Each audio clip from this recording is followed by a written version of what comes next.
Would you sell your 200-year-old family ranch if someone offered you millions? What if they tried to force you with threats? What if they trespassed, poisoned your bone, sabotaged your land?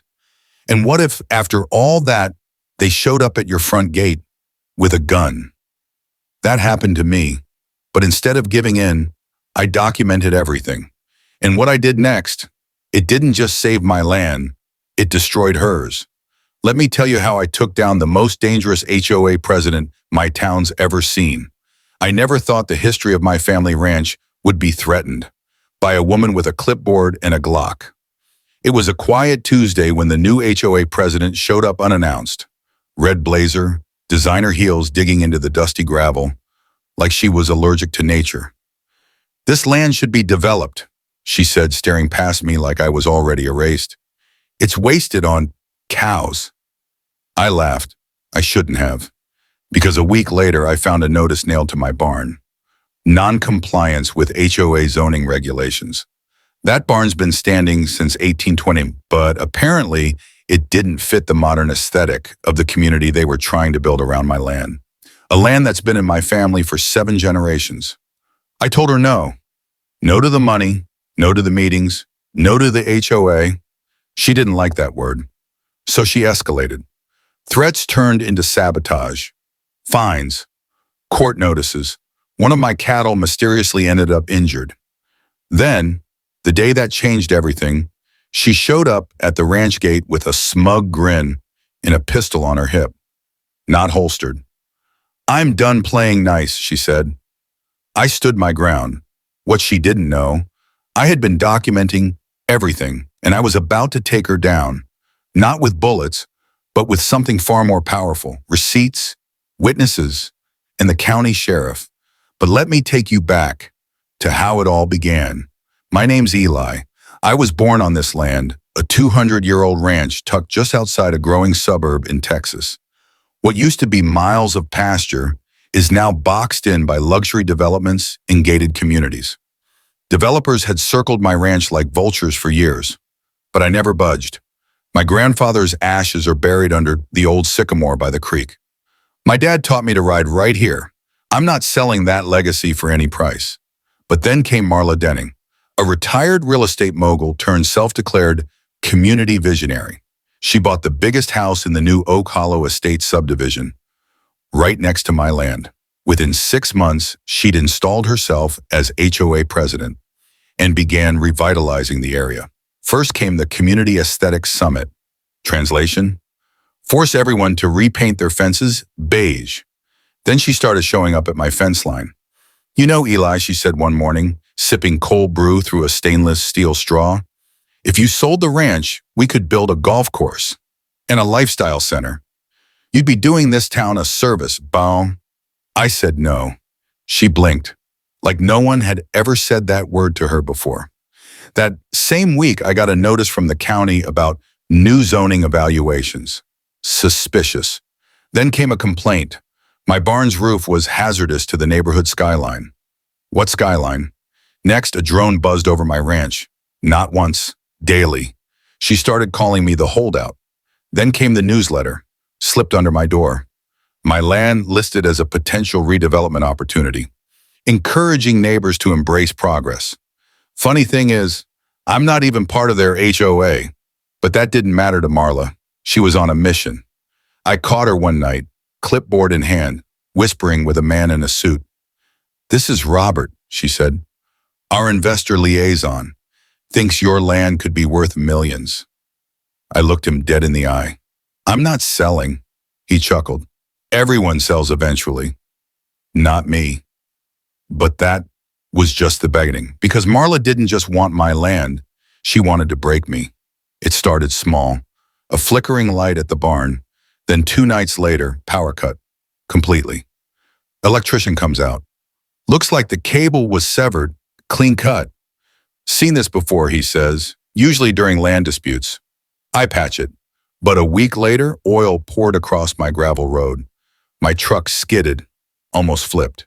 Sheriff took a report, but with no cameras, no charges. So I fixed that, installed real cameras, hidden ones. And guess what I captured? Marla, 11:42 p.m., black yoga pants, hood up, trespassing, dropping raw meat under my fence, laced with rat poison. She tried to kill my dogs. Ranger and Boone nearly ate it. I rushed them to the vet. They survived. But I was done playing nice. Then came the fines. Yes, fines. Certified letters claiming I owed thousands for environmental disruption and unauthorized structures. I'm not even in their HOA. She mailed a bright pink envelope next. Unofficial notice of eminent domain intent. Completely fake, but it looked official. Gold seal and all. Then came the campaign, fireside socials, neighborhood gossip. Eli's blocking progress. His ranch is a safety hazard. Neighbors turned cold. Local feed stores stopped selling to me. It worked. Until she went too far. I came home one night to my barn torn apart, tools scattered, wire unraveled, taped to the wall, a ripped photo of my great-grandfather. She made it personal. I contacted my lawyer, filed a no trespass order, gathered every piece of evidence, video, letters, meat samples, drone footage. Then she showed up, gun in hand, midday, leaning on my gate. I'm offering one last chance, she said. Sell now, or else, oh, I didn't flinch. She didn't know the camera was rolling. I smiled. You done? She narrowed her eyes. You're just in the way. I leaned in, and you just crossed the line. That night, I launched the plan, backed up everything, USB to my lawyer, one to the sheriff, filed official complaints, animal cruelty, harassment, impersonating officials. But the real kicker? She'd used HOA funds to pay for it all. Drones, flyers, newsletters, and the HOA had no idea. So I mailed a little surprise. 8-page transparency report, photos, audio, financial records, neatly footnoted. The last page? If you don't act, you're next.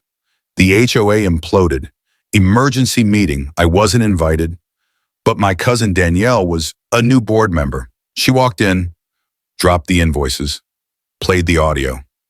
Marla bragging, to make the HOA pay, he'll fold. They suspended her that night, but I wasn't done. I held a BBQ, brisket, sweet tea, open invite, projected every piece of evidence on a tarp under the stars. Sheriff Ramirez stepped up mid-meal, read the charges aloud: trespassing, animal endangerment, misuse of HOA funds, and one more, felony intimidation with a deadly weapon. The next morning, they cuffed her in her driveway. Pearl earrings, sunglasses, still sipping Starbucks. She thought she'd walk away, but when she saw the deputy, she froze. This is a mistake, she said. I'm the victim. Sheriff didn't blink. You threatened a man with a gun. That's a felony. The cruiser doors closed behind her. By noon, the story hit local news. Turns out, she'd pulled stunts like this before. This was just the first time someone fought back. The HOA apologized, refunded every fine, reimbursed my lawyer fees. But what mattered most? My ranch, my peace, and the sign I hung on my gate. This land is not for sale. Below it, trespassers will be recorded, reported, and roasted at the next BBQ. Looking back, it wasn't just about land, it was about standing your ground without losing it. People like Marla use fear. They count on silence. But sometimes, the best revenge is making them watch you win. So let me ask you, what would you have done if someone pulled a gun to take your family land? Drop your answer in the comments. And if you made it to the end, comment "Justice served" below, because this wasn't just my story. It was a lesson in never folding and always filming.